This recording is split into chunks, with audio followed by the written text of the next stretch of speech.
ஏன்னா ஒரு me two movement மாதிரி ஒரு விஷயம் நடக்கும்போது செக்ஷுவல் அபியூஸ் பத்தி, செக்ஷுவல் ஹராஸ்மெண்ட் பத்தி பப்ளிக்கா பேசக்கூடாதுன்னு மைண்ட் செட்ல தான் நம்ம ஜெனரேஷனா வளர்ந்துருக்கோம்.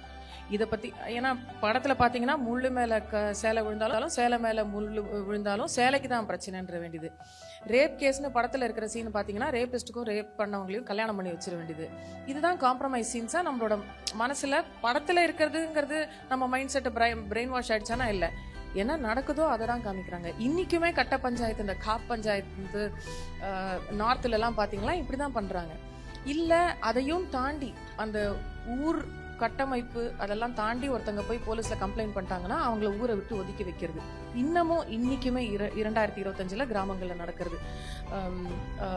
பயங்கரமா ஒடுக்கப்பட்ட சமுதாயங்கள்ல வர்ற பெண்களுக்கு அந்த ஒரு வழியே இல்லை. 4 நாள் முன்னாடி கூட ஒரு சின்ன பொண்ணை வந்து, ஒரு தலித் பொண்ணை வந்து பயங்கரமா ப்ரூட்டலி ரேப் பண்ணி அவளை ஹாஸ்பிட்டலுக்கு, this is happening today in this country. முசஃபர்பூர்ல நடந்த ஒரு விஷயம். நீங்க அந்த மீட்டு மூவ்மெண்ட்ல எனக்கு ஒரு நாளைக்கு ஒரு 100 DM வருதுன்னு வச்சுக்கோங்க. 50 பொண்ணுங்க, 40 ஆண்கள், 10 மாற்றுப்பாலின மக்களா இருப்பாங்க.